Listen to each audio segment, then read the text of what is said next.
Ituturo ko po sa inyo kung paano i-unlock yung block account sa BDO Online Banking.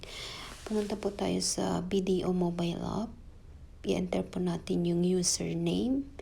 Username natin. Gagamit po ako ng username ko. But I will make my password wrong. Then, sa password po, maglagay po tayo ng password. Lagay password. Ayan po.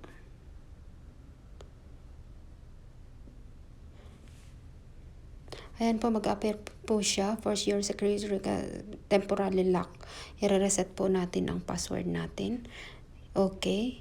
And direct po tayo sa mobile video banking po sa site. So, dito po tayo reset password. Ito po yung user ID. Yung user po ID po na ginamit po natin dati, yung gamit natin na na-block, gamitin po natin. Para mas enter the user ID. Enter ko yung user ID ko.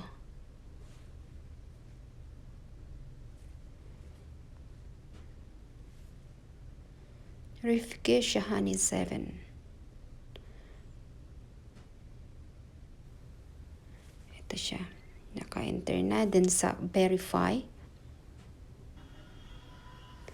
Click verify. Ito na po siya.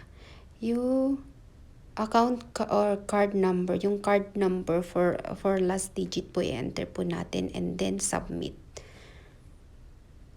Yung sa card po, may card number po kayo sa BDO. Enter po yung last digit ng number. And then submit.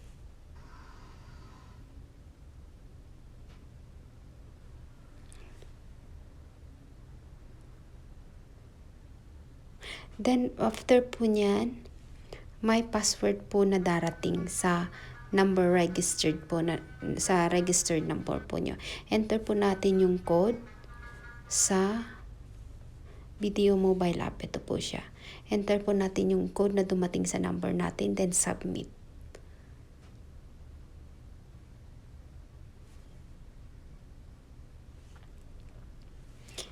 And then, ito na po siya. Maglagay po ilagay na lang po natin yung new password na gagamitin. New password. Then, submit.